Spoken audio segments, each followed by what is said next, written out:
Baik, Assalamualaikum warahmatullahi wabarakatuh. Alhamdulillah, terima kasih untuk kesempatannya. Pada momen yang berharga ini, saya Muhammad Iqbal Suranta Tarigan akan mempresentasikan lembar kerja unjuk keterampilan dalam blended learning yang sudah kurang lebih 5 hari saya dapatkan pembelajarannya. Dalam kesempatan kali ini, modul yang ingin saya rancang adalah untuk mahasiswa Fakultas Teknologi Informasi angkatan 2022, mata kuliah Public Speaking, khususnya keterampilan Public Speaking untuk presentasi. Adapun tujuan dari pembelajaran mata kuliah ini adalah terdapat 5 poin penting. Mulai dari mahasiswa mampu merancang isi public speaking secara sistematis, dilanjutkan dengan mampu tampil di depan umum dengan berani, kemudian menggunakan alat bantu visual yang akan kita pelajari khususnya menggunakan Google Slide, dilanjutkan dengan meningkatkan keterlibatan audiens saat presentasi menggunakan aplikasi polling interaktif bernama Slido, dan ditutup dengan presentasi akhir oleh setiap mahasiswa dengan mengintegrasikan Google Slide dan aplikasi Slido. Kita lanjut.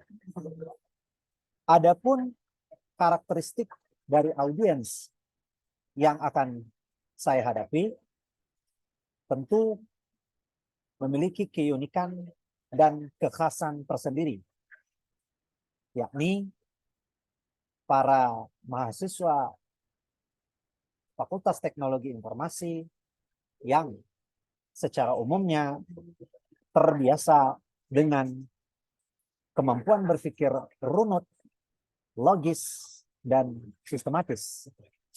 Sehingga proses pembelajaran mandiri adalah hal yang dirasa tepat untuk mereka. Apalagi kebiasaan belajar dan aktivitas dari mahasiswa FTI sudah terbiasa dengan aktivitas yang fleksibel. Dan akan tetapi salah satu problem secara emosional dari para mahasiswa yang cerdas-cerdas ini adalah hambatan untuk bisa berinteraksi dengan baik dengan orang lain.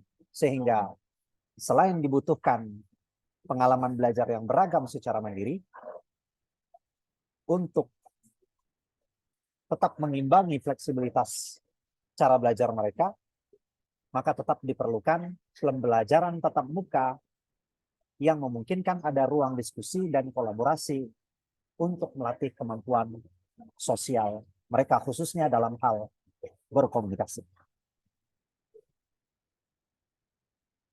Terdapat setidaknya 15 aktivitas pembelajaran yang saya cantumkan di dalam modul berikut. Dan setiap dari aktivitas pembelajaran tersebut sudah ditentukan bentuk-bentuk asesmennya, bukti-bukti penguasaan kompetensinya, mulai dari kuis, tugas menulis, ujian lisan, memberikan feedback melalui lembaran umpan balik atau rubrik penilaian, sampai kemudian menyusun secara mandiri melalui lembaran perencanaan public speaking.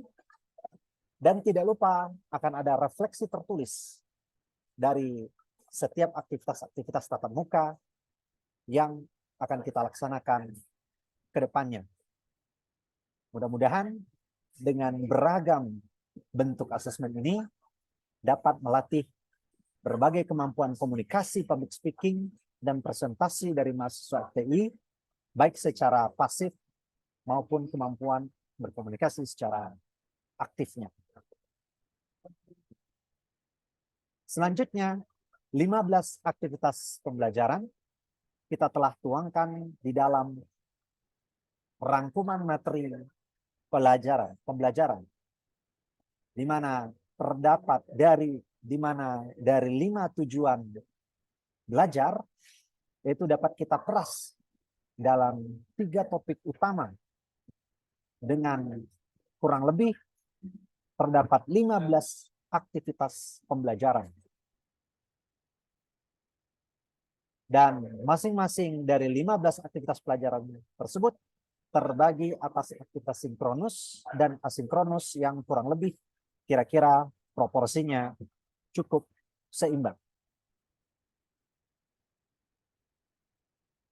Dan referensi bahan ajar yang digunakan mulai dari penggunaan Google Form, kemudian akses artikel dan YouTube secara mandiri, kemudian juga akses bahan presentasi berupa Google Slides, Google Docs, kemudian juga sejumlah bahan refleksi melalui Padlet, sampai kuis melalui Kahoot sudah kita cantumkan masing-masing di kolom tautan bahan ajar yang digunakan.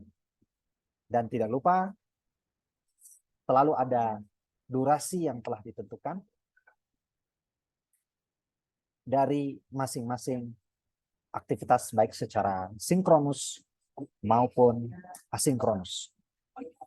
Dan secara umum, ketika kita membaca dari rangkuman materi belajar ini, bisa kita simpulkan bahwa aktivitas sinkronus atau aktivitas yang berlangsung secara tatap muka, baik melalui platform daring maupun di ruang kelas, selalu kita titik beratkan pada aktivitas diskusi, tanya jawab, refleksi pendalaman, dan hal-hal yang sifatnya berinteraksi seperti presentasi.